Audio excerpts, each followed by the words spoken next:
வணக்கம். ஹலோ ரிட்டா சார்பாக இயக்குனர் பாக்யராஜ் அவர்களுக்கு திரைக்கதை இந்தியாவிலே ஒரு திரைக்கதைனா இப்படி தான் இருக்கணுன்றத வகுத்து கொண்டு வந்து இன்னைக்கு இந்தியாவே திரும்பி பார்க்க வச்ச திரு கே பாக்யராஜ் அவர்களுக்கு எங்களுடைய அஞ்சலியை செலுத்திக்கிறோம்.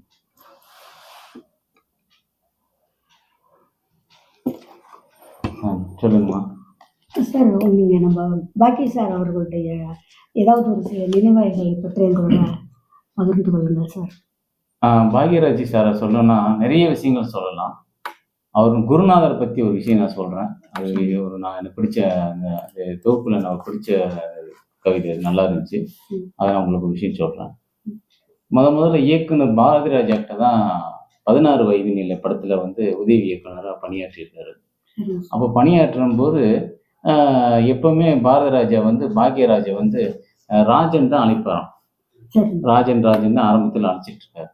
அப்போ ராஜன் சொல்லி எப்பவுமே அவர் வந்து ஷூட்டிங் போனாலும் சரி, எந்த லொக்கேஷன் போனாலும் ராஜன் சொல்லி இப்படியே கூப்பிட்டுட்டு ரொம்ப ரொம்ப ஒரு ரெஃபரன்ட் ரைட்டர்னு இருந்திருக்காரு.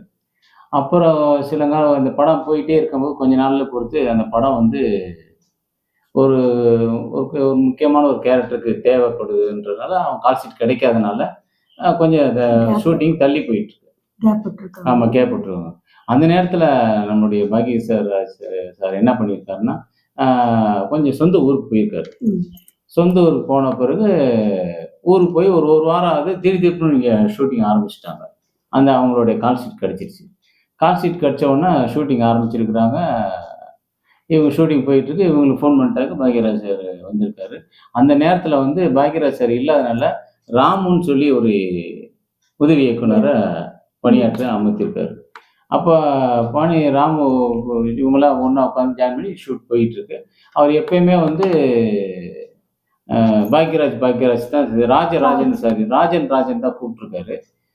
இந்த ராமுன்னு அசிஸ்டன்ட் சேர்ந்ததுலேருந்து என்ன பண்ணிட்டாரோ அந்த ஷூட்டிங்கில் லொக்கேஷனில் ஃபுல்லாமே வந்து தினேஷ் ராமுன்னு கூப்பிட்டு ராமன் கூப்பிட்டு அமைச்சோடனே இவருக்கு வந்து மனசளவில் கஷ்டப்பட்டிருக்காரு. ஏன்னா நேற்று வரைக்கும் நம்மளை வந்து ராஜன் கூப்பிட்டவர் இன்னைக்கு திடீர்னு ராமன் ஒருத்தர் வந்தோன்னா அந்த இடத்துல நம்மளை வச்சுட்டு நம்ம இடத்த அவர் கொடுத்துட்டாருன்னு சொல்லி ஒரு மன வருத்தத்தில் என்ன பண்ணியிருக்காரு, ஷூட்டிங் முடிஞ்சோடனே ஒரு பேப்பரில் இந்த மாதிரி விஷயம் சொல்லிட்டு எழுதி வச்சுட்டு அவரோட வீட்டுக்கு போயிட்டாரு. அவ்வளோதானே சார்? ஆமாம், அதுக்கப்புறம் இல்லை எழுதி போயிட்டாரு. போன உடனே என்ன பண்ணியிருக்காங்க, பாரதிராஜா எல்லார்ட்டையும் பேசி எல்லாம் விசாரிச்சு என்னன்னு கேட்கும்போது இந்த மாதிரி பேப்பர்கள் எழுதி வச்சுட்டு போனால் ஒரு மனசு வருத்தப்பட்டிருக்காரு. வருத்தப்பட்டோன்னா சரி ஃபோன் பண்ணியிருக்காரு. ஃபோன் பண்ணி இந்த மாதிரி வாங்க சொல்லி பேசியிருக்காரு.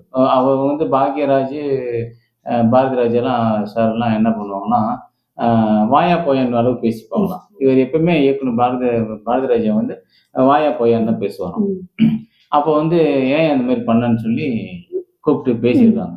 பேச்சுவார்த்தை நடக்கும்போது என்ன பண்ணியிருக்காங்கன்னா, அதில் பெரிய விஷயம் என்னன்னா, நீங்கள் வந்து இன்னொருத்தன் பேரை வச்சு என்னை கூப்பிடலாம், அது எனக்கு ரொம்ப மனசாகி போயிடுச்சு. என்ன வந்து 3வது இடமே அவர் வந்து 2வது இடத்துக்கு கொண்டு வந்துட்டீங்க, மனசு வருத்தம் ஆயிடுச்சுன்னு எப்பா அது வந்து ஏதோ வாய் ஸ்லிப் ஆகி வந்துருச்சுப்பா, நீ வந்து இது தப்படுத்து ஏதோ வேணா மன்னிப்பு வேணா கேட்டுக்கிறேன் அப்படின்னு சொல்லிட்டு மனதளவில் மன்னிப்பு கேட்டிருக்காரு. அப்போ நம்ம குருநாதரை விட்டு நம்ம குருநாதர் நம்ம கிட்ட மன்னிப்பு கேட்கற அளவுக்கு நான் பெரிய ஆளு கிடையாது சார். ஆமா, நான் மன்னிப்பு கேட்கறோம், நான் பெரிய ஆளு. நீயே மன்னிப்பு கேட்கணும், நான் வந்து அசிஸ்டன்ட் தான், நீ மன்னிப்பெல்லாம் கேட்க வேண்டியது, நீ கூப்பிட்ட தப்புன்னு சொல்ல வந்த அதுதான். மற்றபடி உங்களை கோவலாம் எதுவும் கிடையாது. ஒரு 2 சகஜம் பழகிட்டாங்க. சகஜம் பண்ணி அந்த படமும் வெற்றிகரமாக ஓடிச்சு, நல்லா போயிடுச்சு. அப்புறம் கொஞ்ச நாள் பொறுத்து புதிய வாய்ப்புகள்னு சொல்லி ஒரு படத்தை இவரு அது ப்ராஜெக்ட் ரெடி பண்றதுக்கு இவரு கதை திரைக்கதை வசனம் எல்லாம் எழுதி பாரதிராஜா சார் தான் கதை திரைக்கதை வசனம் எழுதி ஷூட்டுக்கான பிளான்லாம் பண்ணிட்டு இருக்காரு. பண்ணிட்டு இருக்கும்போது இந்த வசனம் இதெல்லாம் வந்து பார்த்துருக்காங்க. திரைக்கதை வசனம்லாம் பார்த்துருக்கு, எழுதியிருக்காரு, ஒரு விஷயம் எழுதியிருக்காரு. எழுதிட்டு யோசிச்சிருக்காரு. ஏதோ வந்து எண்டில் வந்து அந்த கிளைமேக்ஸ்ல கொஞ்சம் இடிச்சிட்டு இருக்கு.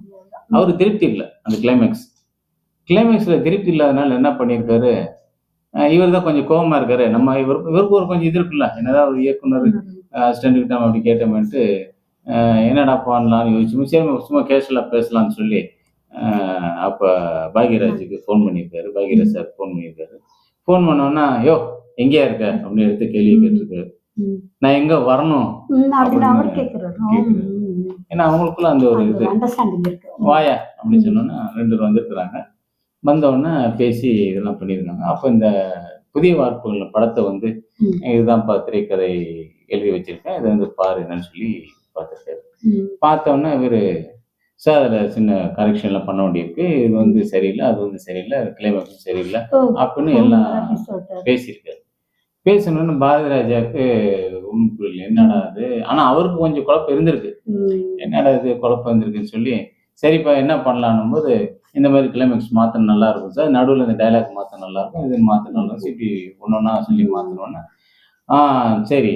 அப்போ பாரதி சார் யோசிச்சுட்டு இருக்காரு. எதுக்கு நம்ம ஒரு கதாநாயகனை தேடி இவ்வளவு நாள் அலைஞ்சிட்டு இருக்கணும்? இவனுக்கு நம்ம சிஷியனே வந்து நல்லா ஏன்னா இவர் வந்து 16 படத்துக்கு முன்னாடி சுதாகர் வச்சு படம் பண்ணும்போது அவர் வந்து ரொம்ப கவனிச்சிட்டு இருக்காரு. டயலாக் டெலிவரி நல்லா பண்ணிட்டு இருக்காரு, சொல்லி கொடுத்துட்டு இருக்காரு. ஆமா, அப்போ அந்த காலகட்டத்துல கவனிச்சிருந்திருக்காரு. அது இவருக்கு மைண்ட்ல பட்டிருக்கு. சரி, சுதாகருக்கெல்லாம் அவர் வந்து டயலாக் இதெல்லாம் சொல்லி கொடுத்து நல்லா சரி பண்ணியிருக்காரு. இவர் நம்ம ஏதாவது பண்ணணும் அப்படின்னு கையில வச்சுட்டு கரெக்டா சொன்னீங்க. அப்ப என்ன பண்ணிருக்காரு, புதிய வார்ப்பு படத்துக்கு நீயே கதாநாயகன் நடிச்சிருக்கோன்னு சொல்லி அந்த மாதிரி கதாநாயகன். ஆமா, அந்த மாதிரி ஒரு கதாநாயகன். இவர் வந்து ஆரம்பத்துல ஒத்துக்கலையா, அதெல்லாம் முடியாது. ஆமா, அதெல்லாம் முடியாது, ஒத்துக்க முடியாது. இவர் தான் இல்லையா, நான் அவனை பார்த்திருக்கேன், இந்த கதைக்கு நீ செட் ஆகும்னு சொல்லி பேசி அந்த மாதிரி ஒரு அவரோட வளர்ச்சி வந்து உதாரணத்துக்கு ஒரு விஷயம் சொல்லணும். மதுரையில வந்து முந்தானை முடிச்சுன்னு ஒரு படம் ரிலீஸ் ஆகுது சிந்தாமணி தியேட்டர்ல. சிந்தாமணி தியேட்டர்ல வந்து ரிலீஸ் ஆகும்போது அந்த தியேட்டரை வந்து ஒருத்தர் தியேட்டர் பாக்யராஜ் படம் வராத முன்னாடி ஒருத்தர் வந்து இந்த தியேட்டரை வந்து விற்கிறார். இந்த தியேட்டரு நடத்த முடியல அப்படின்னு சொல்லிட்டு அந்த காலத்துல வந்து நடத்த முடியும் சொல்லி விற்கிறாரு. அதை ஒருத்தர் வாங்கியிருக்காரு. தியேட்டரை வாங்கி கொஞ்ச நாள்லயே முந்தானை முடிச்ச படம் ரிலீஸ் ஆயிட்டு. ரிலீஸ் ஆன உடனே நம்ம தியேட்டர்ல ரிலீஸ் பண்ணியிருக்காரு. ரிலீஸ் பண்ணா அவரு தியேட்டரு படம் வாங்கினதை விட பல மடங்கு வசூல் கொட்டுதான். என்னன்னா அந்த இது வரைக்கும் தியேட்டர்ல வந்து வெள்ளி விழா கொண்டாடி அவர் வந்து ஓனர் என்ன பண்ணிருக்காரு, எல்லாருக்குமே அந்த கடைசி ஷோக்கு வந்து எல்லாருக்குமே சாப்பாடு போட்டிருக்காரு. வெள்ளி விழா எல்லாம் ஏரியாவே போட்டிருக்காரு சாப்பாடு. அந்த அளவுக்கு லாபம் கிடைச்சிருக்கு. அதெல்லாம் வந்து எல்லாருக்குமே ஒரு சாதாரணமா கிடைக்காது. ஆமா, அந்த தியேட்டர் வந்து இப்போ அந்த தியேட்டர் இப்போ எல்லாம் கிடையாது. ஆனா அந்த தியேட்டர் வந்து முந்தானை முடிச்சு படம் ரிலீஸ் ஆன பிறகு அவர் பல மடங்கு லாபம் கிடைச்சிருக்கு அந்த தியேட்டர்ல. அவர் விஷயங்கள் சொல்லணும்னா நிறைய விஷயம்லாம். ஆனா விஷயங்கள் முதல் விஷயம் எனக்கு என்ன போன்ற உதவி இயக்குநர்கள் சினிமால வாய்ப்பு தர்றவங்களுக்கு எல்லாம் அவர் பிடிக்கிற காரணம் என்னன்னாக்கா, புதுமுகங்களை ரொம்ப வாய்ப்பு கொடுக்குறாரு. ஆமா, பவிசலா இருக்கட்டும், கவர்மெண்ட் இருக்கட்டும், செந்தில் சாரா இருக்கட்டும், அவர் படத்துல நிறைய பேர் பாத்தீங்கன்னா உதவி இயக்குனர் தான் இருக்கு, புதுமுகங்கள் தான் இருப்பாங்க. புதுமுகங்களுக்கு அவர் நிறைய வாய்ப்பு கொடுப்பாரு. உதாரணத்துக்கு பாக்யராஜ் சார் வந்து செந்தில் ஒரு கவர்மெண்ட் சார் அறிமுகப்படுத்தினதே வந்து பாக்யராஜ் சார் தான். ஒரு கேரக்டருக்கு கூட்டு போயிருக்காரு. கூட்டு போன இடத்துல பாக்யராஜ் சார் கொஞ்சம் கூட இஷ்டம் இல்லையா. பாக்யராஜ் சார் தான் ரொம்ப சொல்லி அவருக்கு ஒரு டேண்ட் எடுக்க சொல்லி அவருக்கு எல்லாம் ரெடி பண்ணி அதுக்கு ஒரு கேரக்டர் கொடுத்து நடிக்க வச்சு அதுக்கப்புறம் அவருக்கு பாக்யராஜ் சாருக்கு ஓகே ஆகி அது வந்து சக்சஸ் ஆச்சு. ஸோ பாரதிராஜ் சார் சொல்லணும்னா இனி நம்ம நிறைய விஷயங்கள் சொல்லலாம். இதோட பாக்யராஜ் சொல்லும் போது நிறைய விஷயங்கள் இன்னும் நீங்க வச்சிருக்கீங்க. ஆமா, நீ நிறைய இருக்கு. இதுல எனக்கு ஒரு இன்னொரு இது என்ன கேள்வினா சார், இந்த குரு சிஷ்யன் அப்படிங்கறத பத்தி ஒரு இது சொல்லிடுங்க சார், முடிச்சிடலாம். குரு சிஷ்யங்களா? அதாவது குரு சிஷ்யன் சொல்லும் போது எவ்வளவோ இயக்குநர்கள் உதவி இயக்குநர்கள் குரு சிஷ்யன் வந்திருக்கலாம், போயிருக்கலாம்.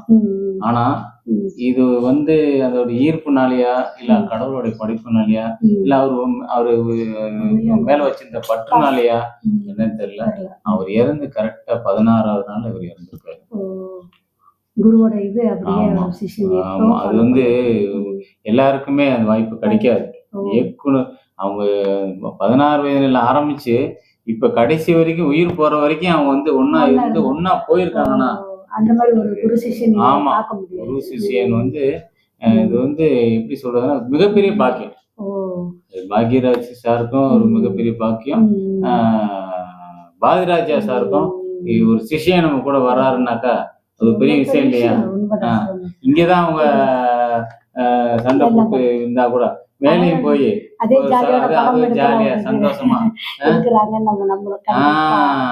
உங்ககிட்ட இருந்து நல்ல விஷயங்கள் நிறைய கேட்டுட்டோம் சார். நிஜமாவே அவங்களுடைய ஆத்மா சாந்தி அடையும். நம்ம ஹலோ ரீட்டா சேனல் மூலியமா நம்ம அவங்களுக்கு ஒரு அஞ்சலி செலுத்தினதுக்கு ரொம்ப பெருமைப்படுறோம் சார். நன்றி. நன்றி.